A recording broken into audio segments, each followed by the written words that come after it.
Wih, lihat deh sahabat, lucu-lucu amat ya peserta balap sepeda ini.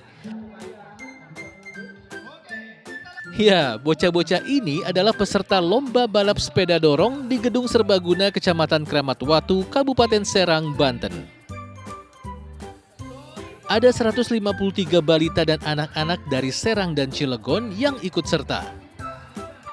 Ada yang berani ngebut, ada juga yang terjatuh. Namun dengan penuh semangat bersaing, para bocil memacu sepeda tanpa pedal dan tanpa rem ini hingga ke garis finish. Ya, pada intinya sih mereka bisa melatih motorik sambil bersosialisasi serta paham arti berkompetisi. Memberikan edukasi buat anak-anak tentang apa itu kompetisi, terus gimana sosialisasi dengan yang lain. Untuk pesertanya kita kategorikan dari tahun kelahirannya 2022 sampai FFA itu maksimal 2015. Para orang tua pun ikut bersemangat memberikan dukungan kepada buah hati mereka agar lebih berani berkegiatan di luar rumah selama dalam ajang yang sifatnya positif. Dengan diadakan event ini, anak-anak usia di bawah 5 tahun bisa lebih berkembang ya, lebih bagus motoriknya juga, terus keberaniannya juga, sosialisasinya juga lebih bagus. Kalau bocil kamu di luar rumah sukanya ngapain sahabat? Dari Serang, Banten, Herbert Marbun, RTV.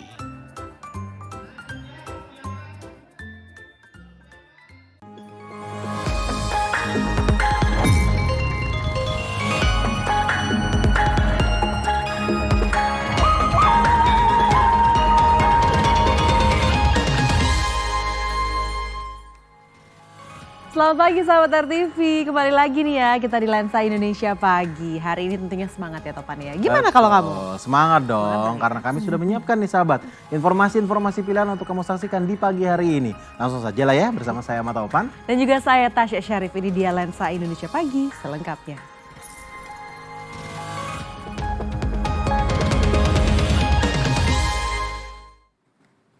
Nah ini Topan, ini pagi-pagi gini tapi kok udah kepikiran makan siang ya. Kayaknya enak nih kalau makan yang kuah anget-anget gitu tuh. Anget-anget, berkuah. Ya. Bakso cocok tuh Tasya kayaknya. Soalnya ya ini ada kedai bakso yang pengunjung ini bebas mengambil bakso sepuasnya sampai kenyang. Waduh, di mana tuh Top?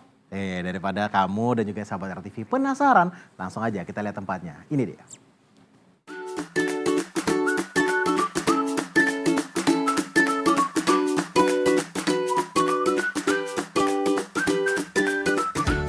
Kalau lagi melintas di kawasan Porong Sidoarjo, nggak ada salahnya mampir ke kedai satu ini nih. Antre sih, tapi di sini kamu dijamin bisa makan bakso sakwarekmu, alias sekenyangmu sahabat. Beneran, soalnya konsepnya prasmanan. Lihat aja bapak-bapak ini. Waduh, habis nggak ya ngambil segitu banyak? Rugi nggak tuh pemilik kedainya? Emang bayarnya berapa sih? Rp15.000 ngambil sepuasnya atau sakwar. Nggak rugi nih mas? Kalau dibilang rugi, alhamdulillah masih bisa lah. Bisa untuk gaji karyawan dan lain-lain. Jadi kita ada ketentuan juga mas, kalau ngambil terlalu banyak nggak habis, kita ada cas Rp15.000. Ya, alhasil hampir setiap hari kedai bakso ini ramai dikunjungi warga, baik dari dalam kota maupun dari luar Sidoarjo. Soalnya baksonya tuh lembut kata si mas ini. Porsinya banyak, murah, rasanya enak. Lembut nggak mas? Alhamdulillah lembut enak. Sangat terjangkau banget. Baju gini kalau dibandingin sama yang lain kan, kalau yang lain kan kita cuma dapat beberapa aja. Kalau ini kan bisa ambil sendiri sepuasnya semampu kita. Setiap pengunjung yang datang wajib memesan menu terlebih dahulu, baru kemudian bisa mengambil bakso dan juga isian yang diinginkan. Wah, kalau kamu kira-kira sanggup ngambil berapa mangkok nih sahabat? Dari Sidoarjo, Jawa Timur, Muhammad Ikhwan, RTV. Tuh kan bisa makan banyak kan? Jauh ya? Puas. Tapi jauh memang ya. Nanti kita cari bakso dong ya siang ya. Boleh nanti saya temenin ya. Selanjutnya kita akan bicara yang viral-viral. Kalau terkena tilang elektronik karena melanggar lalu lintas mungkin bisa diterima dengan ikhlas ya. Tapi gimana kalau ditilang karena sesuatu yang di luar nalar? Waduh ini bagaimana ya? Seperti salah satu unggahan netizen yang ditilang karena ada sesuatu yang mirip yang ikut terfoto di bagian belakang motornya tanpa helm. Ini beneran gak sih? Kita cek yuk, ini dia.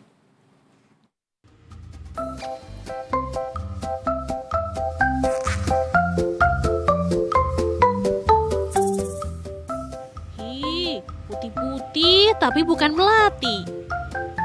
Udah gitu, nempel lagi di belakang si pengemudi. Apaan ya itu? Unggahan surat tilang elektronik ini viral di media sosial. Seorang pengguna Twitter atau X mengunggah surat tilang yang memfoto dirinya sedang berboncengan dengan sesosok putih tanpa menggunakan helm. Unggahannya dilengkapi tulisan ditilang karena pocinya nggak pakai helm. Sudah nebeng nggak bilang-bilang, malah bikin susah karena melanggar aturan lalu lintas. Kacau juga nih. Foto ini diambil kamera ETLE di Jalan Ahmad Yani Bangil, Pasuruan, Jawa Timur pada 8 Agustus lalu. Dan surat tilang pun dikirim ke pengendara untuk membayar denda sesuai ketentuan yang berlaku. Yang jelas unggahan ini jadi viral di media sosial. Netizen pun ramai mengomentari unggahan ini. Ada yang overthinking sampai harus membalik kaca spion kalau berkendara di malam hari. Ada juga yang menasehati si Poci supaya nggak menyusahkan orang lain kalau mau numpang.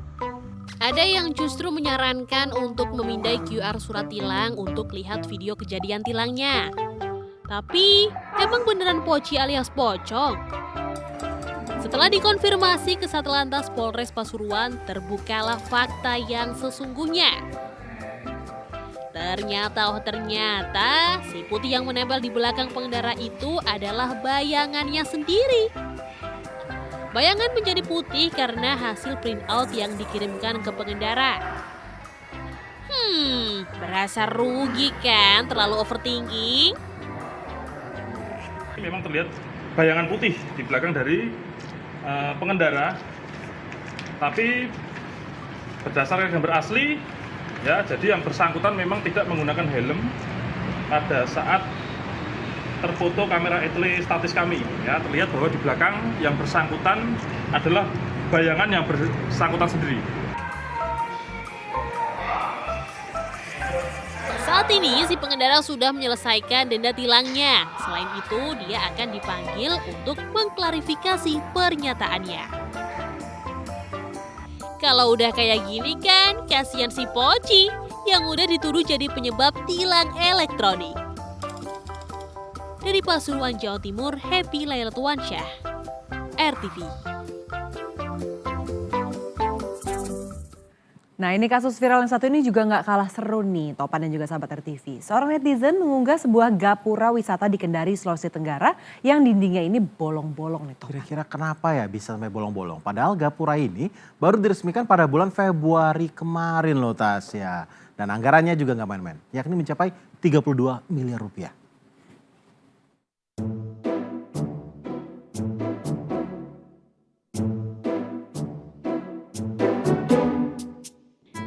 Datang di kawasan wisata Torodipa, Kendari, Sulawesi Tenggara.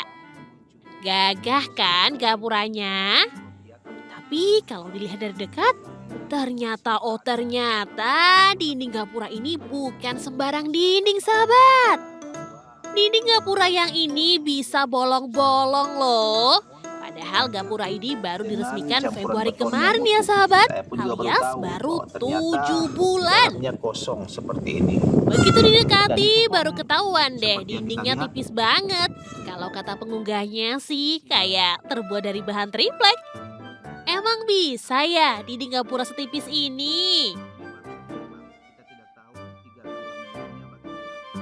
Pas pembangunannya dulu, gapura kawasan wisata Torodipa yang ada di Kendari, Sulawesi Tenggara ini digadang-gadang bakal mirip seperti London Tower Bridge.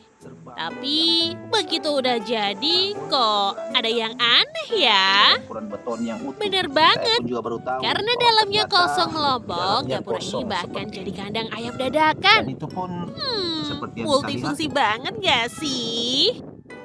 Bangunan yang tampak megah dari luar ini hanya dibangun dengan rangka pipa besi yang menahan lapisan GRC atau papan semen fiber.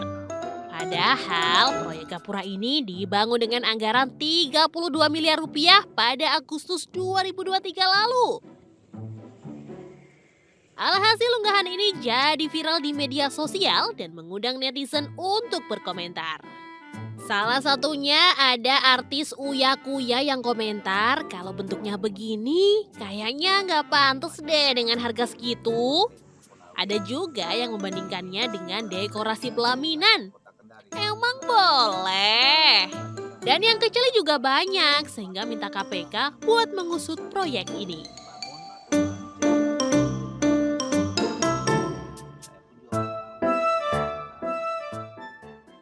Selanjutnya nih Tasya, ada juga hal yang mengejutkan pada pelaksanaan Pilkada Serentak 2024 ini. Di mana KPU RI mencatat ada 41 daerah yang memiliki pasangan calon tunggal dan akan melawan kota kosong. Nah, ini lalu apa jadinya jika kota kosong yang menang? Berikut skema KPU.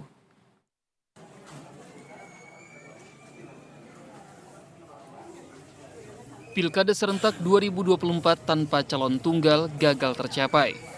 Meski penghapusan ambang batas parlemen telah memungkinkan setiap partai mengusung kandidat mereka, namun masih ada daerah yang hanya memiliki pasangan calon tunggal. Saat tahapan pendaftaran calon kepala daerah telah ditutup pada 29 Agustus lalu, terdapat 43 daerah yang memiliki pasangan calon tunggal. 1 pekan setelahnya, saat perpanjangan masa pendaftaran berakhir, jumlah tersebut hanya berkurang 2 daerah, sehingga tersisa 41 daerah yang memiliki calon tunggal dan harus melawan kota kosong. Jumlah tersebut juga dimungkinkan bertambah karena penetapan pasangan calon baru diputuskan pada 22 September mendatang. Sementara 41 ya, tapi kita lihat nanti pas penetapannya kan 22 ya. Kemarin kan awalnya 43, kemudian ada 2 titik yang ada bisa mendaftar 2 lagi. Jadi dari 43 jadi 41 sementara. Pasti ada hasil-hasil dari tes pemeriksaan dan seterusnya yang nanti akan kita sampaikan ketika proses tanggal 22 penetapan calon. Apakah semuanya memenuhi syarat atau ada hasil-hasil pemeriksaan. Lalu apa jadinya jika pasangan calon tunggal gagal meraih 50% lebih suara atau kalah dari kota kosong? KPU dan DPR telah menyepakati bahwa pilkada akan diulang pada tahun 2025. Tahapan pilkada akan dipertimbangkan dan dibuatkan simulasi oleh KPU. Sementara untuk pembiayaan akan dibebankan pada APBD kecuali daerah otonomi baru yang akan menggunakan APBN. Sementara itu, PJ Kepala Daerah akan ditunjuk hingga pilkada ulang menghasilkan kepala daerah definitif. Dari Bandung, Jawa Barat, Bayu Rohman, RTV.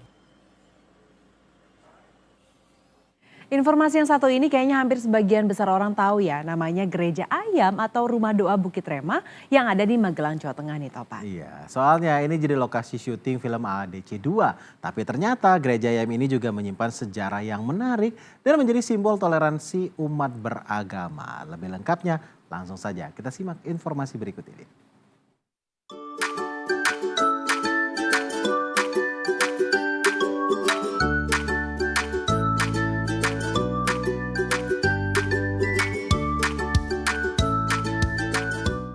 Halo sahabat, waktunya kita plesiran alias jalan-jalan ke tempat ibadah yang menarik, juga untuk kita berwisata religi. Kali ini saya ajak kamu ke Kecamatan Borobudur, Kabupaten Magelang, karena di sana ada Rumah Doa Bukit Rema. Rumah Doa Bukit Rema lokasinya terletak di antara 2 desa, yakni Desa Karangrejo dan Desa Kembalang Limus di Kecamatan Borobudur. Dan tak jauh dari Candi Borobudur. Bangunan ini berdiri tepat di puncak Bukit Rema dan dibangun pada tahun 1990 yang digagas oleh seorang pengusaha bernama Daniel Alamsyah. Dan bangunan ini pun dikenal oleh masyarakat sekitar sebagai Gereja Ayam. Padahal bangunan ini berbentuk burung merpati. Kok malah lebih dikenal dengan gereja ayam ya? Uniknya kenapa gedung ini dilambangkan sebagai burung merpati? Karena burung merpati ini adalah melambangkan 3 hal, yaitu cinta kasih, perdamaian, dan kesetiaan. Dan juga kenapa lokasinya di atas bukit. Kala itu belum ada bangunan seperti ini pemirsa, jadi masih benar-benar hutan, masih kosong, dan akhirnya dalam doanya beliau mendapatkan visi untuk membangun tempat ini dengan 3 tujuan tadi, cinta kasih, perdamaian, dan juga kesetiaan untuk umat beragama. Itu kenapa Bukit Rema atau Gereja Ayam adalah sebuah rumah doa untuk semua bangsa agama. Seperti itu. Wah, luar biasa semangat mulia Pak Daniel membangun gereja ayam ini. Dan pastinya, sebagian besar kamu sudah tahu sama rumah doa Bukit Rema ini. Karena bangunan ini menjadi terkenal lantaran pernah dijadikan lokasi syuting untuk adegan dialog Rangga dan Cinta di film Ada Apa Dengan Cinta 2 yang dirilis tahun 2016 silam. Dan karena film AADC 2 itu pula, rumah doa Bukit Rema menjadi destinasi wisata favorit di Nusantara. Nah, sekarang kita lihat apa yang ada di dalam gereja ayam ini. Gereja Ayam atau Rumah Doa Bukit Rema merupakan tempat ibadah umat Kristiani yang memiliki 7 lantai, di mana setiap lantainya memiliki banyak ruangan yang fungsinya berbeda-beda. Selain ruang ibadah yang cukup luas, kamu bisa melihat sejumlah ruangan, seperti ruangan doa, ruang rehabilitasi untuk memberikan bimbingan rohani dan terapi kesehatan bagi yang membutuhkan, ruangan yang menyimpan foto-foto perjalanan sejarah gedung gereja ayam sejak tahun 1992, dan banyak lagi ruangan-ruangan yang pastinya memiliki kesan tersendiri bagi sahabat. Dan yang terakhir, rugi kalau kamu nggak ke puncak gedung ini, persis di bagian kepala burung merpati. Selain bisa bersuah foto atau berselfie ria, kamu mungkin bisa meniru adegan Rangga dan Cinta di sini nih, iya kan? Dan kehadiran gedung gereja ayam ini disambut baik loh oleh masyarakat sekitar yang mayoritas adalah penduduk Muslim. Kalau dulu yang tergerak karena dikira dibuat gereja, ternyata dibuat rumah doa buat semua umat. Sekarang mereka nyadar bahwa ini tempat doa buat semua umat, mereka mendapatkan feedbacknya. Nah, bagaimana sahabat? Seru bukan? Dan tentunya mendapatkan banyak manfaat dengan berkunjung ke tempat ini.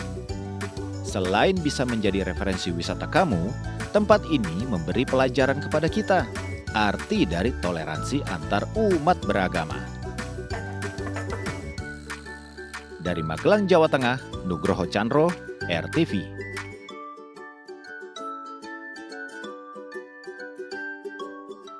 Informasi dari Lensa Arena tadi menutup jumpa kita di Lensa Indonesia Pagi hari ini. Saya Tasya Syarif. Dan saya Ahmad Topan mewakili segenap kru yang bertugas undur diri. Terima kasih atas perhatian kamu. Selamat beraktivitas dan sampai jumpa.